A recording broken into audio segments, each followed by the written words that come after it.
Welcome to Beyond the Crucible. I'm Warwick Fairfax, the founder of Beyond the Crucible.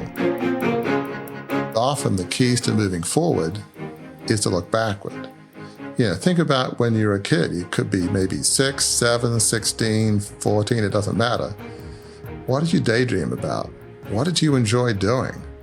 What were you passionate about? Looking backward to move forward. That's the focus of this week's episode based on Warwick's latest blog. In that piece and in this discussion about it, we talk about the gains you can make toward discovering a life of significance from what you loved in your youth. It's not always a linear journey, but if we do some self-reflection and talk to friends and family who knew us when, it can lead to the most rewarding now we could ever imagine.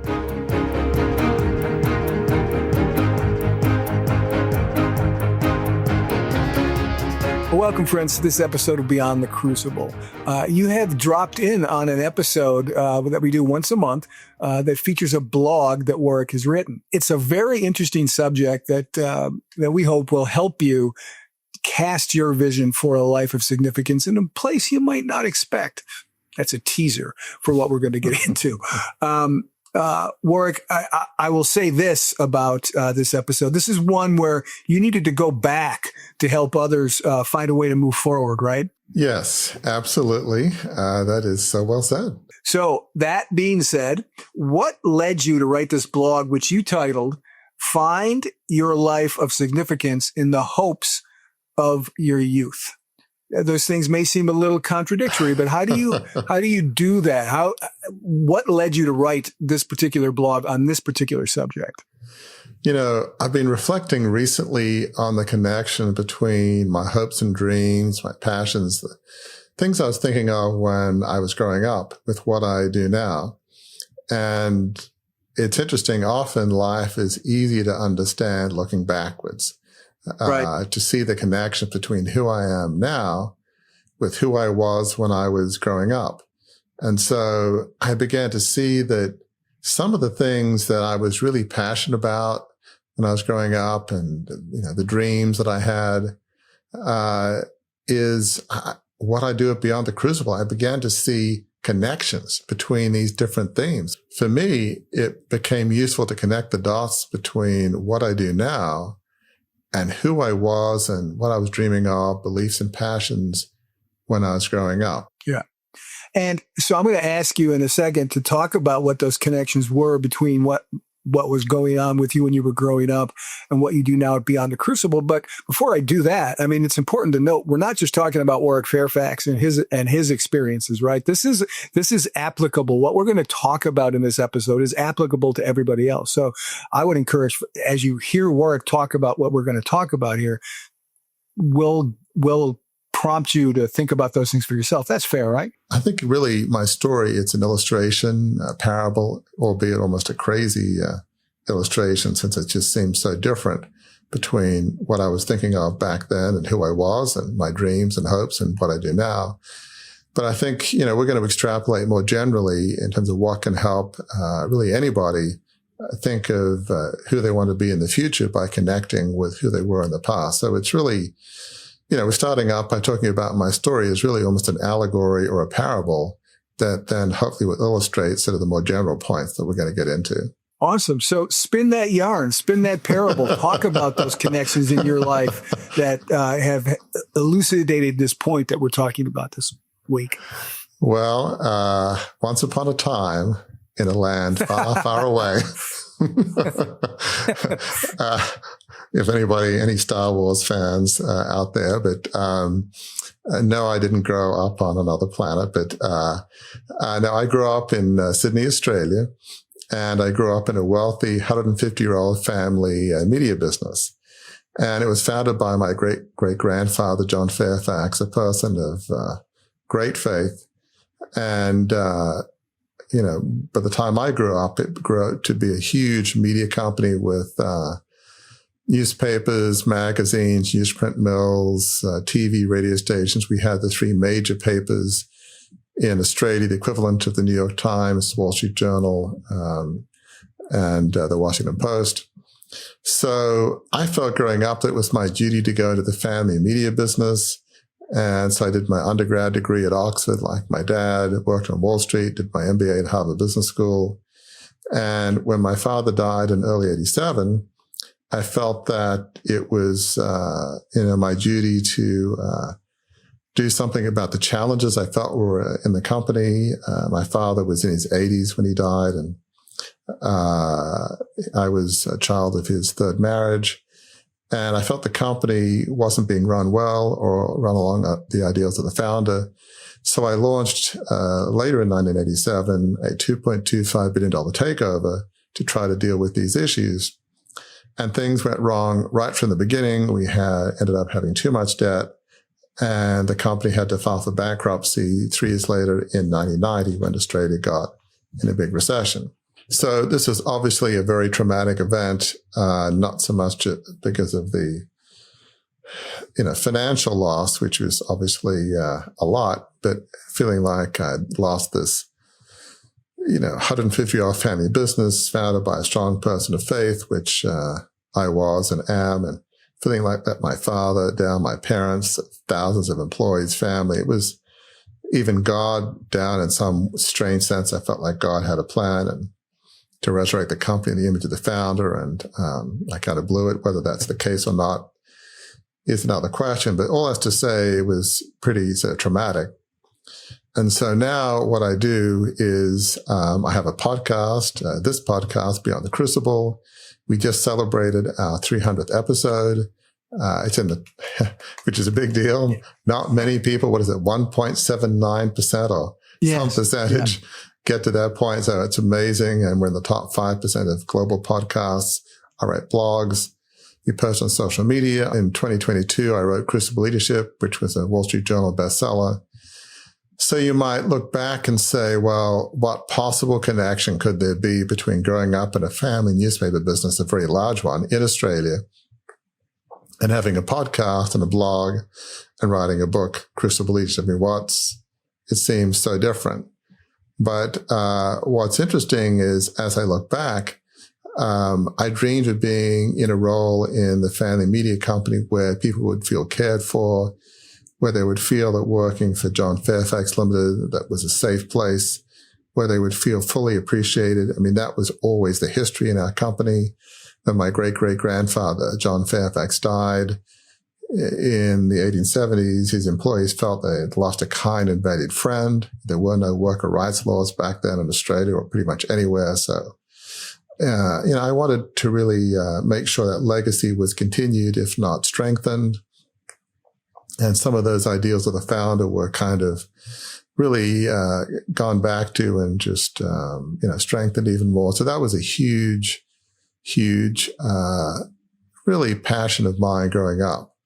Because we had thousands of employees, wanted to feel like the John Fairfax Limited was a place where they would really feel like family in a sense. Their voices were heard, and it would be just this wonderful place for them. So one of the other themes, as I reflect on what I was passionate about growing up, is I've always loved stories. As I mentioned, my father was, older when he had me. And one of the ways we kind of bonded or communicated was through stories, was through history. And I remember being 7 years old, and my dad would read me stories of great ancient Greek heroes from a book written in the 1800s called The Heroes by Charles Kingsley. It included classic stories about these great mythological heroes, Perseus, Jason the Argonauts, Theseus. And my father being very much an Anglophile, even though, our family being in Australia since, the late 1830s, he was loved, British heroes. And so he would tell me stories of Admiral Horatio Nelson and his victory in the Battle of Trafalgar in 1805, or the Duke of Wellington, who defeated Napoleon at the Battle of Waterloo in 1815. And what's interesting is, as I look at what we do now beyond the Crucible, is we tell stories. And I've always had this passion for stories of great heroes defying the odds. It was almost like superheroes of another age, if you will. They didn't have superpowers, but they maybe had super courage, super bravery. It was, I love those stories. And again, at Beyond the Crucible and on my book, Crucible Leadership, we do tell stories. We tell stories of people who bounce back from devastating crucibles to make a difference in the lives of others. People who lead lives of significance, lives on purpose dedicated to serving others. And we tell stories of people who truly care about others. I'd say pretty much everybody we've had on our podcast, they've gone through devastating crucibles, but they've used what they've been through to found nonprofits or in other ways find ways to care for people, either to care for people who've been through what they've been through and help them bounce back quicker, or maybe to help people avoid the crucibles that they've faced. So it is very interesting as when we look back, in a very real sense of Beyond the Crucible, we tell stories of heroes who deeply care for others and have bounced back from extraordinarily difficult circumstances. So it's in some very strange way, what could there possibly be a connection between a 150-year-old, very large family media business and what I do now Beyond the Crucible? Well, we tell stories like I loved growing up, and we tell stories of people that deeply care for others and make a difference in our own small way. I like to think we also try to make a difference in the lives of those who view and listen and read what, we talk about here at Beyond the Crucible. So in some sense, I look back at who I was growing up and I can see direct connections in some very strange way because it's not something that's obvious. It's so, who I am now feels so different, and yet it's not. And you know what else? And I've been waiting for this moment to say this to you, because what you've just described flies a bit in the face of what you've said often in blogs and on this show. And that is that you inherited a vision that was not your own. But I would submit that what you've just described, your vision of telling stories to people, is not that dissimilar from John Fairfax's vision of telling stories for people. He did it in newspapers. You do it through blogs and through a podcast. So I wonder if going through this process, as you reflect as a reflective person, do you see that maybe you're not veered away from the vision that you had, from inheriting the vision? As you've lived out your vision, you've gotten pretty close in many ways to John Fairfax's. Is that a fair assessment? Well, yeah. I mean, the arenas are different, but yeah, I think one of the important things that you're bringing up, I think certainly implicitly, is when we think of legacy, sometimes people in family businesses or people who are just successful in general think, well, my law firm, my investment firm, my company, that's the legacy. And that's really not correct. Whether your kids want to carry on in that business or not is really not so important. Your legacy should be more your character, how you treat people, the values and principles and beliefs that you have. That's really, and we talk about this a lot at Beyond the Crucible, when it's your funeral, are you really going to care about what they say in terms of the size of your business or your bank account? Right. Hopefully they will say you were a good father, a good mother, good husband, wife. You cared for your kids and friends. You would want people to think well of you and obviously you sort of have an opportunity to live your legacy today, as we say. And so really legacy is more about the example you set for your kids and friends and the person you are. At least I certainly try to do that in my own way with my own kids, try to live what I believe. And they're all adults now, so I try to encourage them and counsel them. And I try to live what I believe. I mean, as I often say, kids will not listen to what you say. They will watch how you live. And that's what they'll pay attention to. And if those are out of sync, your words are largely meaningless. If the words are in sync, with how you live, then maybe what you say will actually carry some weight, and they might listen to some of it. So yeah, legacy, I think, is more about how we live our lives and how we live out our beliefs. And yeah. All right. Well, I'm going to let you off the hook now for talking about you. And let's get into, as we always do with these blog discussion episodes, you have extracted some insights and action steps that listeners and viewers can make to find significance in the hopes of their youth. So let's run through your points, folks. If you've listened to these episodes before on the blog, most of the time, maybe 87.75% of the time, Warwick has 7 points. This time he's overachieved. He has 8 points in this blog. So let's talk about the first point that you have, Warwick, and it's a critical point. And again, as always happens here, you put these in perfect stair-step order. But the first thing that you encourage folks to do is to be honest with yourself. Why is that the place to start here? As I started writing this blog, where I kind of began is with somebody that's feeling listless and conflicted. They're confused. I mean, life can definitely be very confusing. It's like, who am I? Where am I? I'm not sure where I'm going with my career. I feel maybe not numb, but just, I got a paycheck and the weekend's great. Work is, it's okay. It's just kind of somewhat blah. I'm just not really passionate or excited. And I'm not quite sure where I'm going, who I want to be, who do I want to be when I'm grown up, except, oh, wait, hang on, I am grown up. Shouldn't I have figured this out by now? Right. And then you start feeling a bit bad about yourself, especially if you compare yourself to others, friends or people you see on social media or on TV that seem to have it all together and they know what their passions are. It's like, wish that was me. They sure seem excited. And so it can gnaw away at your soul. And I'm reminded of the words of Henry David Thoreau, who talked about people leading lives of quiet desperation. We never want to be that person that's like, who am I? And so that was really, the starting point for the blog. So in terms of our discussion, if you're feeling this sense of being listless, unfulfilled, maybe quiet desperation, I don't know that I'm passionate about anything. I'm certainly not passionate about what I'm doing.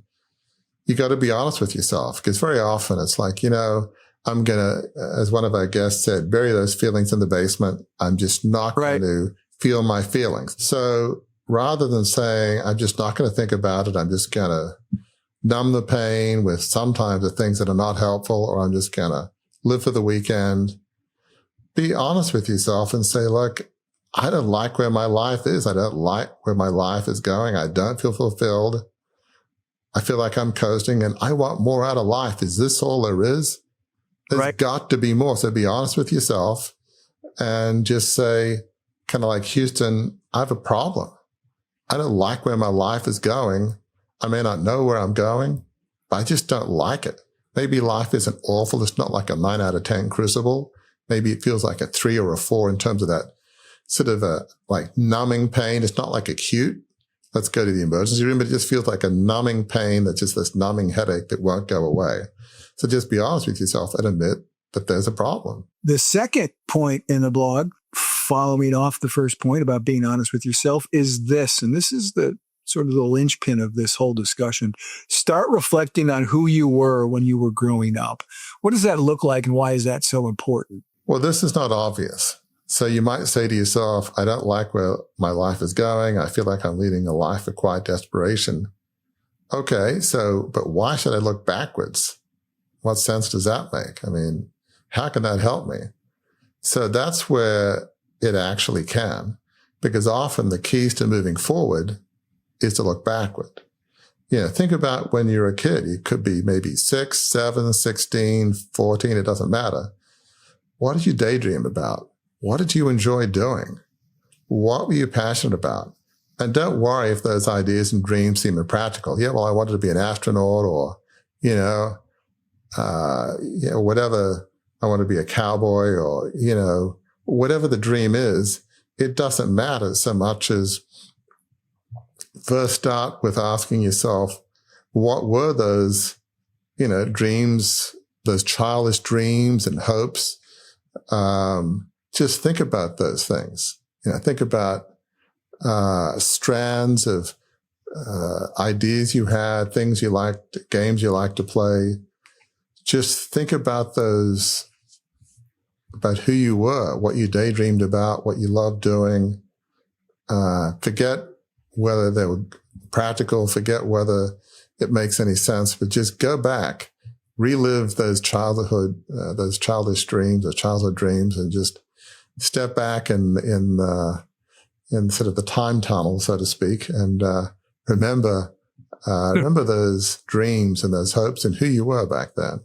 And to help people see just how well this can work, I'm going to do a little show and tell here now, Warwick, because as I reflected on this, right, I went back to my youth, and I have actually pursued those things that I was very excited about. So I'm going to show this right here. You see this right here. This says the original adventures of Butt and Fum. Now, Butt and Fum was a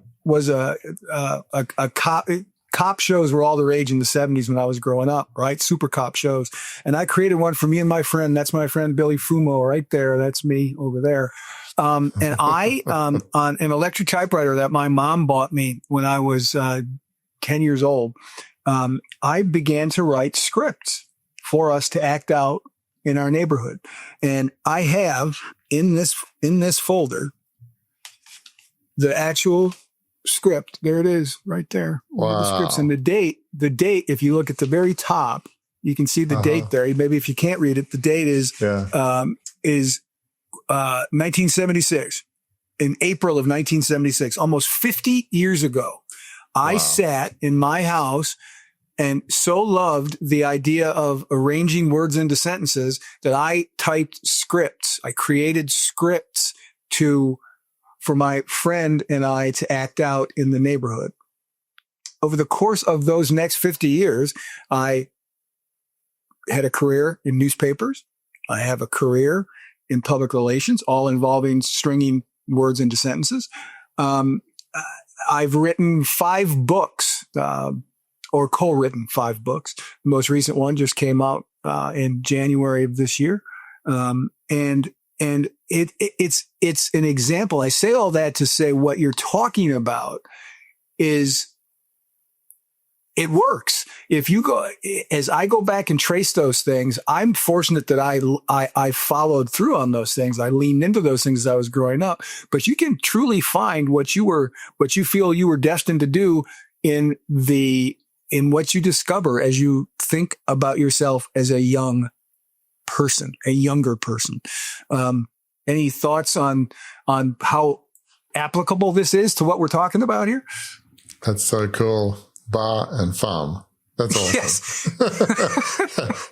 That is awesome. I mean, you also, obviously you love writing. You're an exceptional writer, but you also love telling stories. Right. And amongst other things, you obviously do a lot of public relations things and a lot of work with Focus on the Family. And you've done things in Hollywood and with helping, with movies to connect them to different audiences and public relations. Certainly at Beyond the Crucible, we tell stories. You've loved telling stories, back to a youngest age, in the books that you write, whether it's about James Bond or Frank Sinatra, Burt Reynolds. I mean, you're telling their story, through all the movies that they've been in, which is a fascinating way to tell a story. So yeah, you're also, I guess, in some sense, like me, a storyteller. Yes, your path was a little bit more, I wouldn't say it was completely linear, but at least more linear perhaps than mine. Yeah. Because you've always written and used words in different arenas. So that all makes, I mean, I think you make a great point looking back. Well, why is Gary Schneeberger doing what he's doing? It's because he's always wanted to do that in one way or another. Did you know precisely at, 6, 7, 10, 11, I'm going to be a newspaper editor and then I'm going to be in public relations? Probably not. But, that's okay. Who does, even you have a more linear path. You didn't exactly know all that, right? I think didn't you want to be an English teacher at one point or something? I did. Yeah. But yet we'll get into sort of, one step leads to another step, but you knew you liked stories and you knew you liked writing. So, Yep. and you move forward with that and it worked out. So it's a great, great point. We can learn a lot from looking at our past. Indeed. And we can learn a lot by going to the third point in what you have described in your blog. And really, that's right after point 2, reflecting on who you were when you were growing up. Point 3 is write down the themes you are recalling. Why is it important to write them down and not just keep them up here? So we have all these memories, these passions, the stories of when we were young, the games we played, the people we were with. Well, it's time to kind of get down to specifics. What were those dreams and ideas and passions? So for me, I was obviously focused on the family media business, but it was also, I love stories of Greek heroes and, Admiral Nelson and the Duke of Wellington, had these dreams of, people being cared for. You, Gary, had dreams of maybe, writing TV scripts, movie scripts, loved writing. What was that going to be? Who knew? But recall those specifics and then, just write them down. You don't want to just, and the things that you were passionate about, like in my case, that having people feel deeply cared for, feeling like it would be a family working at John Fairfax Limited. That was important to me. Just the memory of which became clearer as I got older, but still when I was growing up, the memory of John Fairfax, my great-great-grandfather, his faith, what he stood for, honoring that legacy and memory. There were themes there. But you want to recall those and write them down, and you might surprise yourself. Before you can kind of move forward, you want to understand what those things were. Write them down. That's really a key step. Yep. And the fourth key step, and I'm interested to know exactly what your perspective is on, because this one could go a lot of different directions. Ask yourself why. What specifically should you ask yourself why about as you've reflected and you've written these things down? Talk about that a little bit. Yeah. So as you're talking about these hopes and dreams, you want to understand, well, why? Why those hopes? Why those dreams? What are the underlying beliefs, values, and passions that lie behind them? Because the why matters. Often the why is more important than the what. Bit counterintuitive, because the actual arena you may be doing things in may be different. You explore, maybe some of these passions and themes may feel hidden, but they can form the genesis, the origin story of what makes you you. So like in your case, rather than focusing on, gee, a young Gary wants to write, TV scripts and movie scripts, great. But why? What's the why behind it? And maybe you love telling stories, creating characters. There's a why behind what you did. Yeah, please. What was the why? I actually wrote a note that says, I loved the creativity, the new worlds that I could escape to when I did these things. And through journalism, that was the same thing. I one time, a paper I worked at in Texas did a marketing campaign for everybody who worked at the paper, took our pictures and said why we love working in newspapers. And I said, I loved working in newspapers because you could change the way people thought, felt, and acted just by the way you arranged words into sentences. And that is not even the power of that moved me. It was the idea of that by the way that I strung sentences together, regardless of the medium, I could change the way people felt, thought, and acted. That was my why for sure. Well, that's huge. I mean, again, just listen to what Gary said. By the words he's using in newspapers and then beyond in public relations, he can help influence the way people think. And at the risk of saying the obvious, I'm sure it's your case, it's not just about an ego trip, is to try to help people and, become better people. It wasn't just about, oh, I'm just going to do it just because I have fun jerking people around. It was about helping people improve, learn, grow. Entertainment. Yeah, and have fun. So the why behind, in this case, Gary's love of writing matters, because the why then helps, in Gary's case, help him think, okay, so what are the kinds of things I should be doing in the future?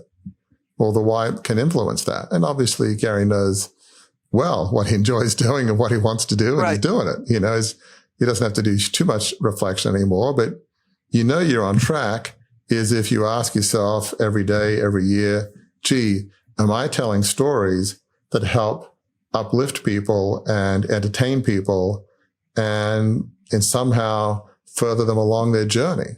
If the answer is yes, you're probably on track. Is that like a reasonable summary? Oh, absolutely. Yeah. I mean, what happens for me in that case is that compliments, quote unquote, aren't just about, oh, right, yay me. It's moved someone. Someone has been taken to a different place. Someone has been made to feel something different. It's moved them in some way. That's the why for me, rather than the accolade.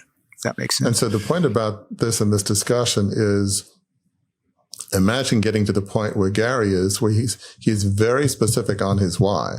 Has that piece that I've written, the thing that I've worked with, has that moved them in some fashion? Has that helped them in some fashion? Gary has a very clear why. Imagine if he had a why as clear as Gary's, that would be helpful. I feel like in my own way, I also know my why. I like to be involved in organizations whose missions I deeply care about. I'm a person of faith, so pretty much everything I'm involved with has a faith basis in some fashion. And I love being a reflective advisor. I love telling stories. I love helping people on their journeys, amongst other things. In the church I go to, that I'm an elder of a non-denominational church. I'm involved in a community group. I lead a life group. So I try to live out what I love to do and helping people in many different arenas. And certainly a big part of what I do is I love telling stories. Knowing your why can make it a lot easier to make decisions about the things you want to do. So understanding your why is why going back to your past and when you were young is so important. Folks, we are halfway through Warwick's blog, Find Your Life of Significance in the Hopes of Your Youth. Just a reminder, if you're listening to this or watching this on or after the 27th of March, it'll be on beyondthecrucible.com. If it's beforehand, wait until the 27th of March and you'll find that blog. Let's review where we've been so far, folks. First point that Warwick makes in the blog is be honest with yourself. Second point, start reflecting on who you were when you were growing up.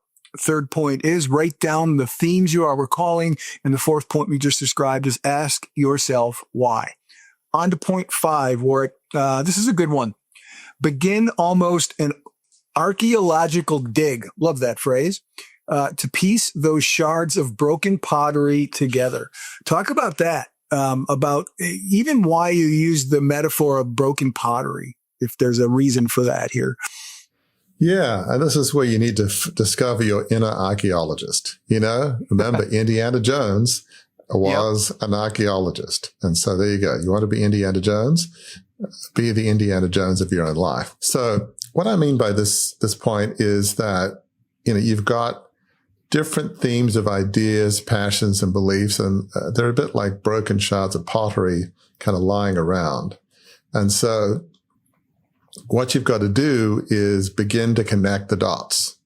So, what are the things I like to do? And like in my case, as I look back, I loved telling stories and stories of heroes that faced long odds, significant crucibles, if you will, and found a way to overcome, not be defined by those crucibles, found a way to help others, found a way to show courage amidst really challenging circumstances. I've just loved those kind of stories and telling them and learning from them. So connecting the dots, connecting those themes together is so fundamental, because then it begins to paint a story.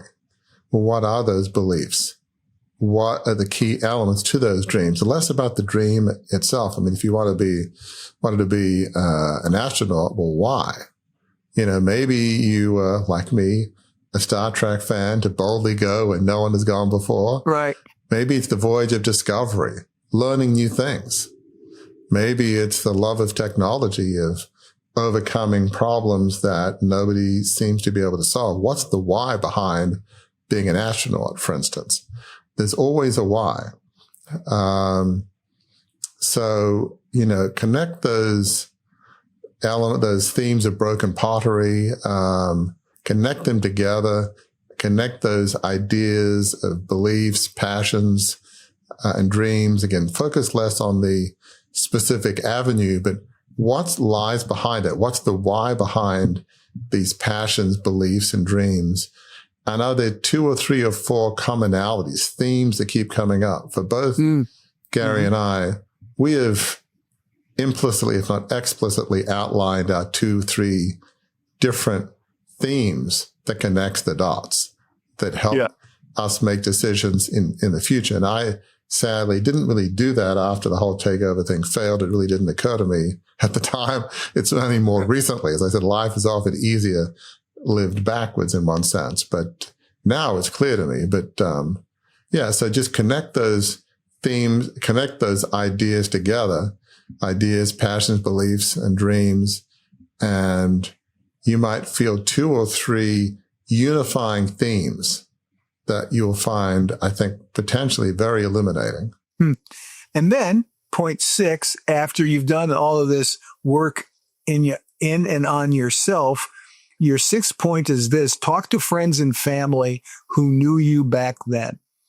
So why is it important to layer in the perspectives of others in addition to what we've discovered about ourselves going through this process? Why is that so helpful? So you've done the first pass at this sort of voyage of discovery, at this archaeological dig in which you've looked at, your passions, dreams, visions, beliefs, and you've begun to connect the dots into forming just 2 or 3 key themes that seem to connect them. Again, the why is more important than the specifics. Well, asking friends and family, hey, back then, what was I like? What did I love to do? What were my dreams? What was I passionate about? Maybe ask them to do their own archaeological dig. So do you see any kind of unifying themes there?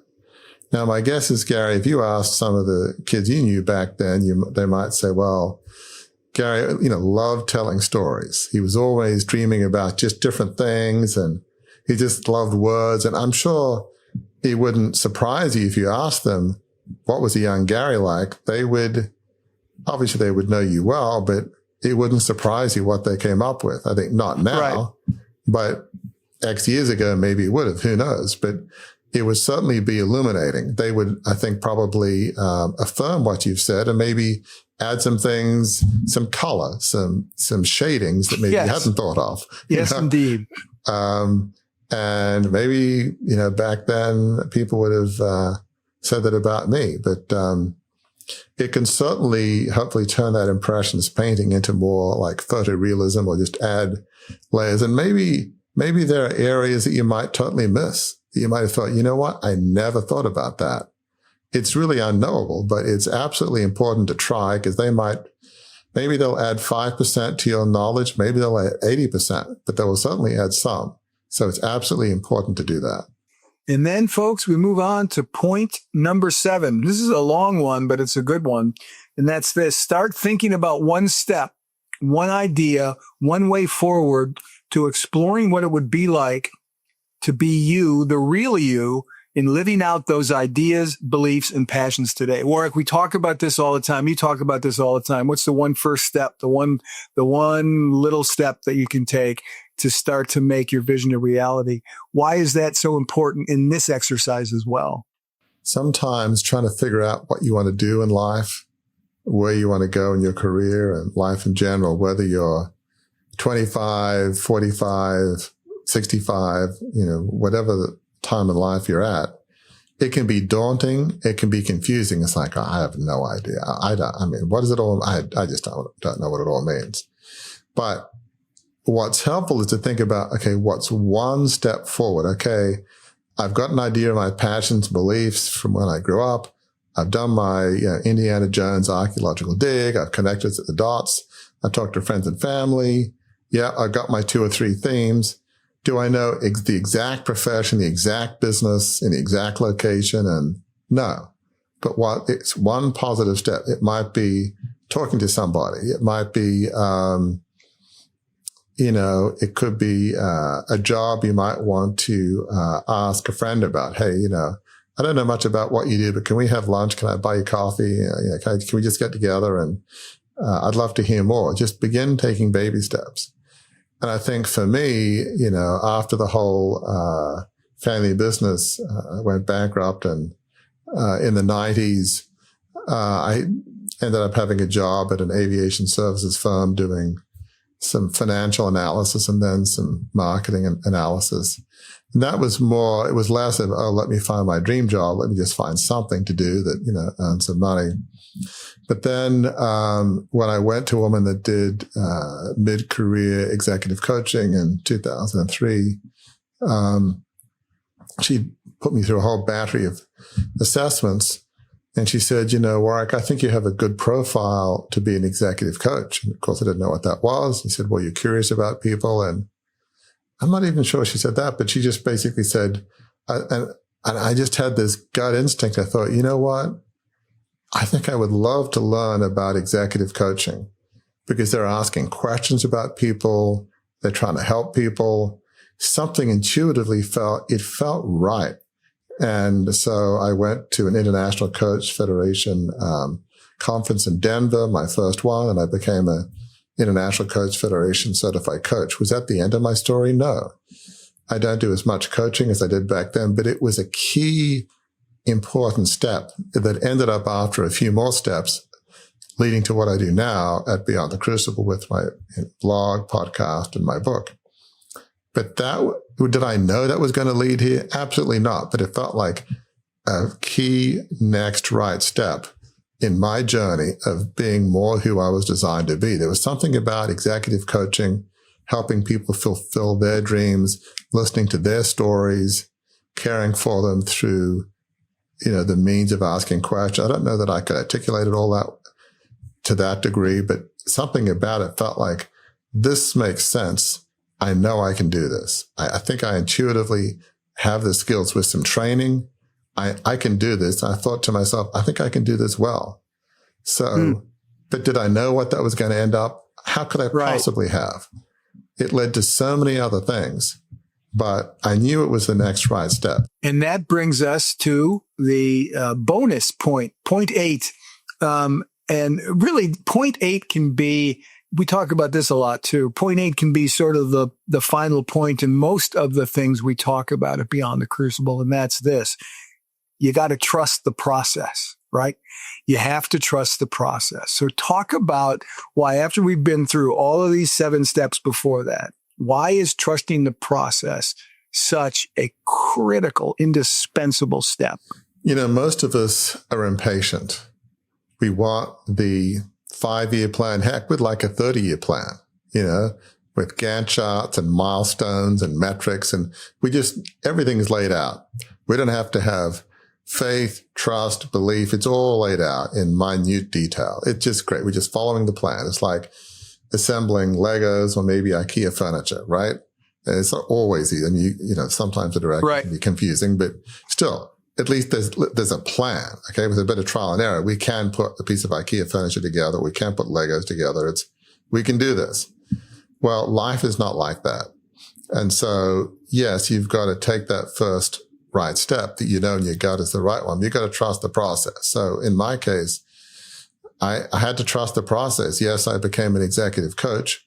Well, through that avenue, I began to have coach-like discussions with a number of people, and I began to have a leadership voice, which I never thought I could lead anything after the debacle of the family media business. But yet, through the means of asking questions, I would make points through asking questions. People would say, well, Warwick, that's a great point. What do you mean? I just asked a question. How can a question be a good point?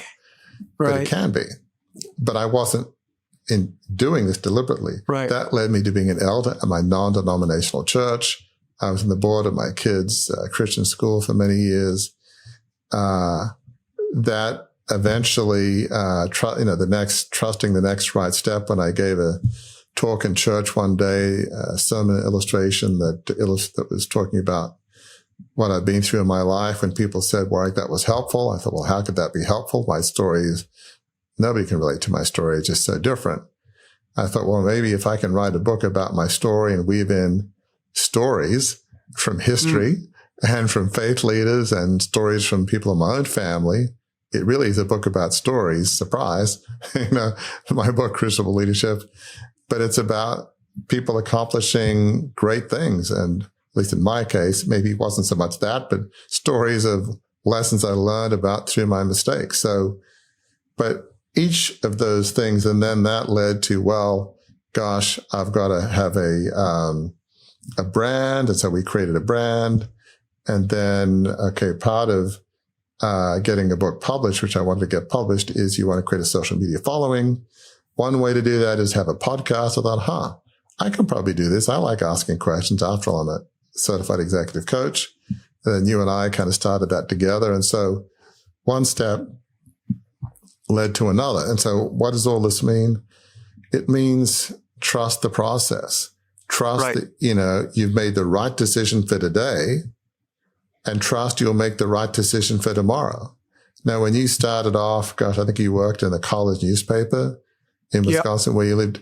You might have thought, maybe I'll be a working newspaper. Did you think you'd get a newspaper editor? Maybe, maybe not. Did you think at that time, well, clearly I'm going to have a career in public relations. Clearly I'm going to go to Hollywood. Clearly I'm going to work and focus on the family and then Beyond the Crucible. How could you possibly know that? You didn't know that. But what's the next right step? Well, okay, I'm going to graduate. Maybe I can get a job in a newspaper somewhere.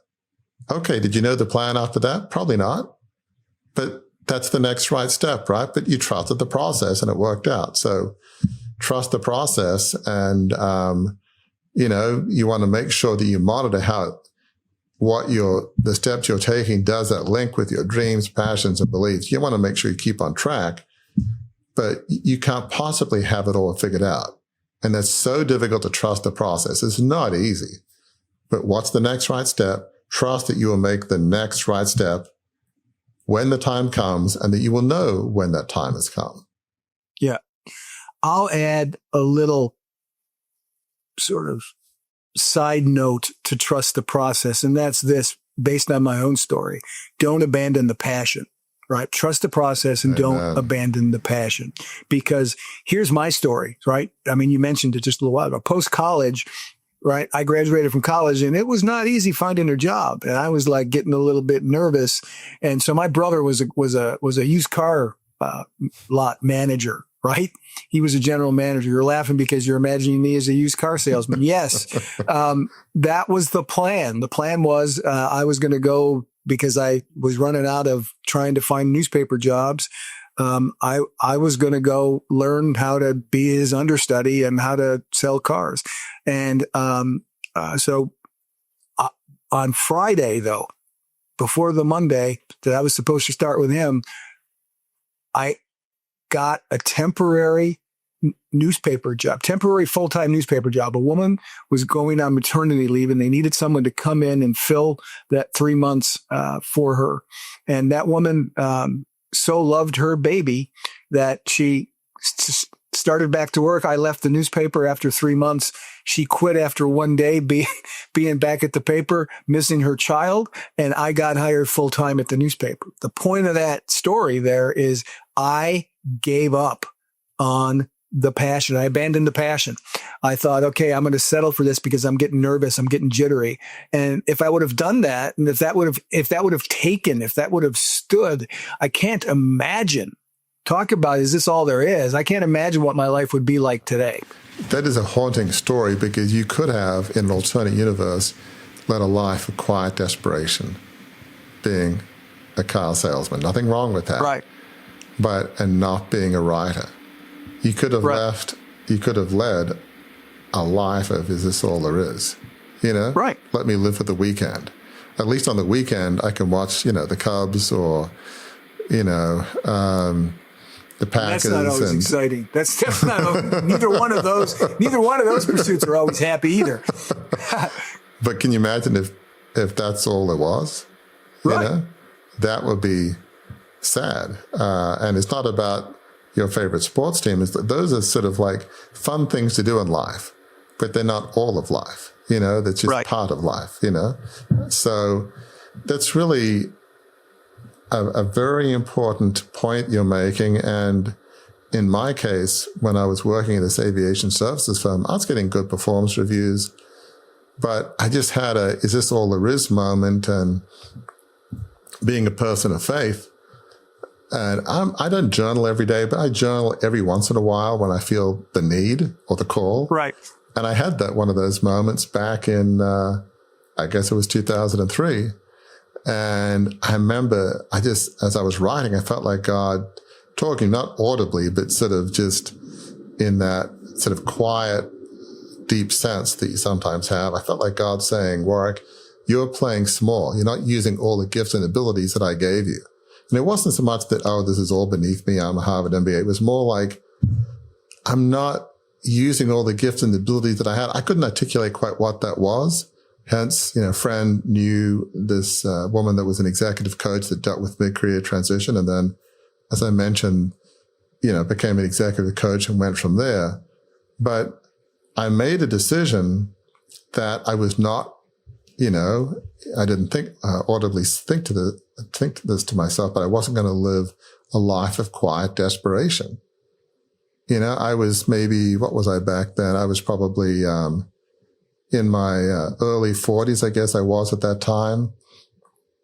Certainly wasn't 25. It felt like, life is moving along here at that point in life.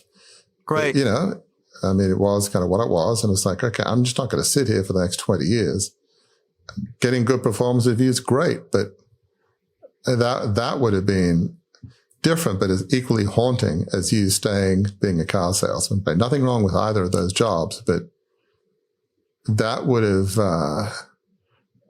been, they talk about the road less traveled. Well, I'm glad neither of us traveled those two roads. Amen to that. Yeah, for sure. Folks, that brings us to the end of Warwick's 8 points on the blog, which is called Find Your Life of Significance in the Hopes of Your Youth. As we always do in these episodes, Warwick, I'm going to ask you this question. Folks have heard a lot of your perspectives and a little bit of my perspectives on how to do this, how to employ this in their lives. But what's the one truth, the most important thing that they can do that you'd like to leave listeners and viewers with from this episode? It's almost always easier to understand life looking backwards. It's certainly easier once you've found something to do that's life affirming that you feel like is making a difference. Now I can see the connections. Gary can see the connections. Right. But unlike certainly me, maybe Gary, but certainly unlike me, the time to look back at your younger self is not if somehow you miraculously have fallen into your calling and you love what you do. It's using your gifts and abilities for some higher purpose. That's okay. But ideally, go back and look at your younger self before you figured it out. Because maybe that will, for those of us that maybe get off track, the time to look at it is maybe during those days when you feel listless and maybe not clinically depressed, but just somewhat depressed, discouraged. You're feeling like you're living a life of quiet desperation. Life is not terrible, but it's certainly not exciting. You feel like you're living a black and white life, not like a full color life. That's the time to say, well, let me look back when I had those hopes and dreams and beliefs and passions. What were they? Do the archaeological dig, ask friends and family, and create those 2 or 3 themes and figure out what's that one next step. And we haven't really talked about it that much, but when you're talking with your family and friends, find those fellow travelers, those who can encourage us. Maybe those will be your fellow teammates. And as you take those steps and go, okay, here's what I'm thinking.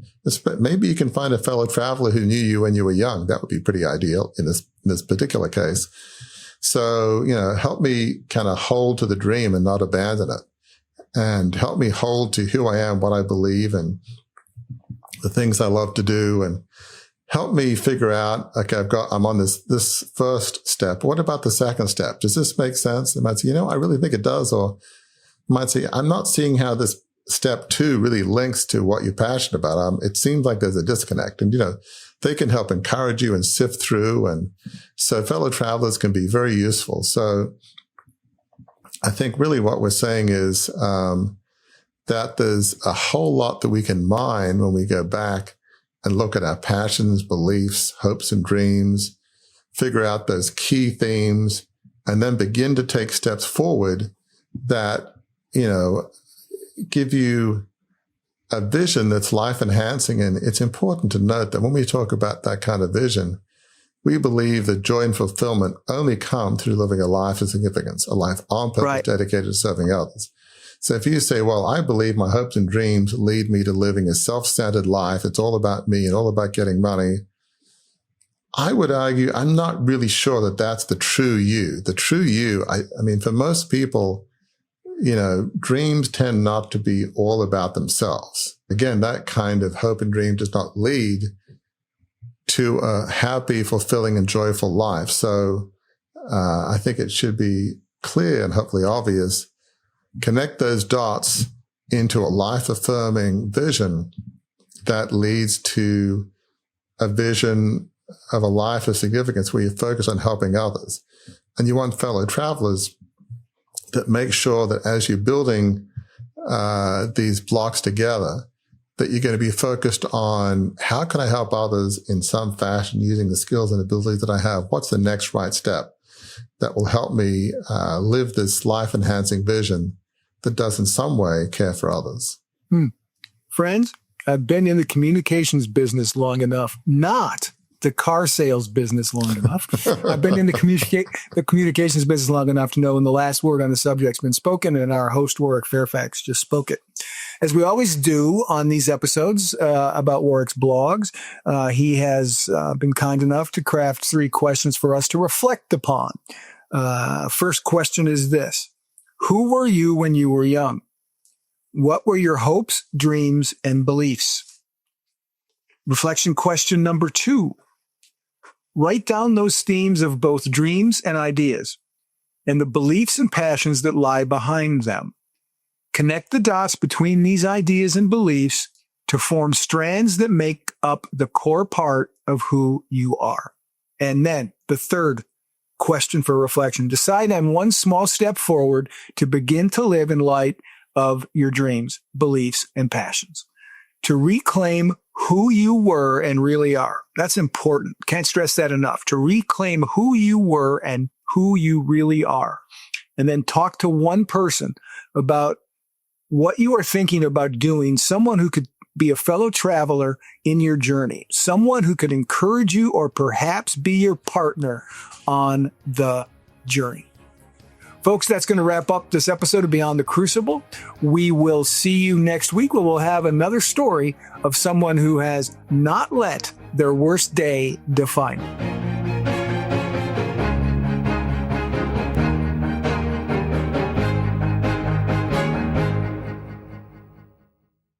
Welcome to a journey of transformation with the Beyond the Crucible assessment. Unlike any other, this tool is designed to guide you from adversity to achievement. As you answer a few insightful questions, you won't just find a label like the helper or the individualist. Instead, you'll uncover your unique position in the journey of resilience. This assessment reveals where you stand today, the direction you should aim for, and crucially, the steps to get there. It's more than an assessment. It's a roadmap to a life of significance. Ready? Visit beyondthecrucible.com. Take the free assessment and start charting your course to a life of significance today.